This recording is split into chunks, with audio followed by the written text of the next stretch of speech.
महाविकास आघाडीचा जागा वाटपाचा अंतिम निर्णय होणे बाकी असताना उद्धव ठाकरे यांनी 2 जागांवर उमेदवारी जाहीर केली।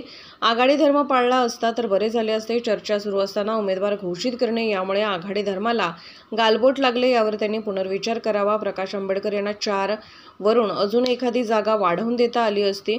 ज्यावेळी पुरोगामी मताचं विभाजन होतं त्याचा अप्रत्यक्ष फायदा भाजपाला होतो। हुकुमशाही विरोधी लढाईमध्ये आपण कमजोर होण्यासाठी हा निर्णय आंबेडकरांनी घेतला का, हा प्रश्न आहे।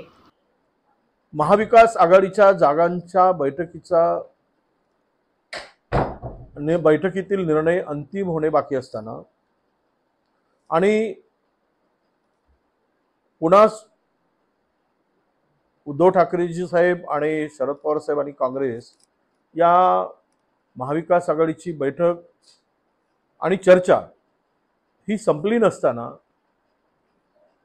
उद्धवजी ठाकरे यांनी ज्या 2 जागावर उमेदवार घोषित केलेला आहे, थोडासा आघाडीचा धर्म जर पाडला असता तर नक्कीच आपल्याला त्याचा आनंद झाला असता।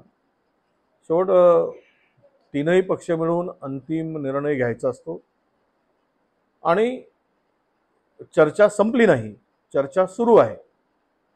अशा स्थितीमध्ये उमेदवार घोषित करणं हे थोडा आघाडी धर्माला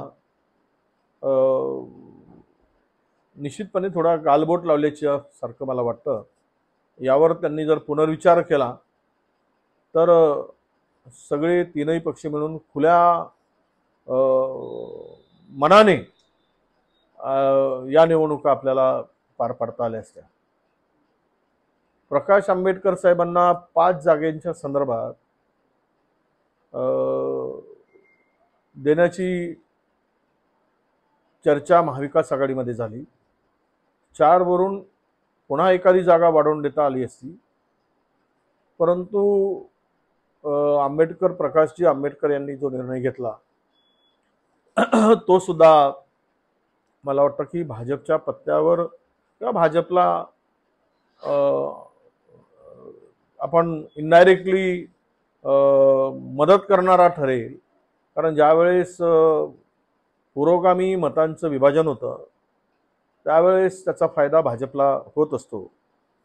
म्हणून आमची आताही विनंती आहे प्रकाश आंबेडकर साहेबांना की तुम्ही जे काही आज निर्णय घेतला आहे तो हुकुमशहा विरुद्ध लढाईमध्ये आपण कमजोर होण्यासाठी घेतला का, हाही प्रश्न नक्की लोकांच्या मनामध्ये आहे। मला वाटतं आणि आमची विनंती आहे की घेतलेला निर्णय हा त्यांनी सुद्धा पुनर्विचार करावा आणि बहुजन वंचित आघाडींनी बाहेर पडण्याची जी काही घोषणा केली असेल त्या संदर्भात पुन्हा चर्चेला त्यांनी सुरुवात करावी आणि महाविकास आघाडी बरोबर राहून या देशातील जे संविधान विरोधी सरकार आहे किंवा